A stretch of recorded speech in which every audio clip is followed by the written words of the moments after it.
Have you ever met someone so entitled they thought they owned the very ground you walk on? Today we're looking at three Karens who tried to claim public sidewalks as their private kingdoms. We've got a woman who tricked herself into a massive police fine, an HOA that declared war on 6-year-old artists, and a man who spent $3,000 just to learn what a public easement is. Stick around because the karma in that last story is absolutely legendary. Let's dive in. Our first story comes from a neighborhood where parking is scarce and entitlement is at an all-time high. Meet Sidewalk Sarah.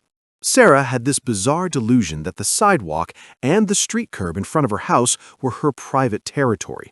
She even went as far as putting orange cones on the public street so no one could park there. One morning, it's snowing heavily, a total blizzard. I'm walking my dog and the street is too dangerous, so I step onto the sidewalk in front of her house. It's a literal sheet of ice.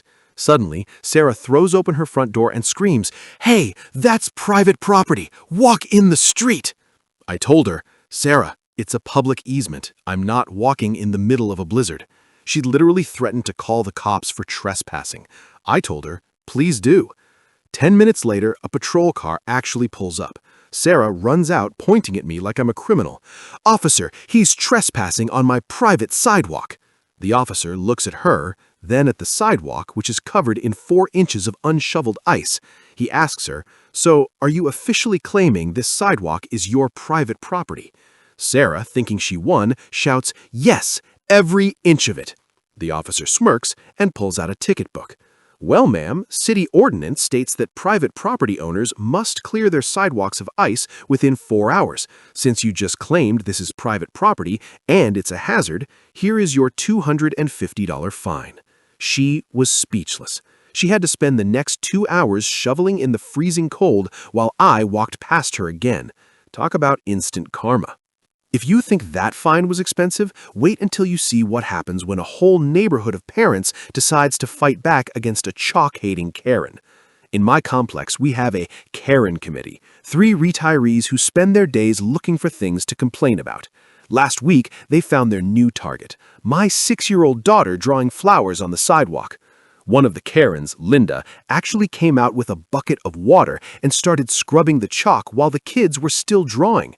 She told them they were depreciating the property value. I got a formal notice from the HOA the next day, a $50 fine for unauthorized modifications. I was livid. But instead of paying it, I went to the store and bought 10 massive buckets of jumbo sidewalk chalk. I texted every parent in the neighborhood. That Saturday, we didn't just draw a flower, we turned the entire 200-foot stretch of sidewalk into a massive mural. We drew dragons, space stations, and every kid's name in 3D letters. Linda called the police, but when they arrived, they started laughing. One officer even picked up a piece of chalk and helped a kid finish a star. The police told Linda that since it wasn't permanent, it wasn't vandalism. The HOA had to hold an emergency meeting and eventually voted to abolish the no chalk rule. Linda now has to stare at a giant pink unicorn right in front of her driveway until it rains. But sometimes Karens don't just use words or water buckets. Sometimes they use 2-ton boulders. I live on a semi-rural road with a 30-foot public easement for utilities. My new neighbor, Bunker Bob, decided that because his property line technically goes to the center of the road, he could do whatever he wanted with the shoulder.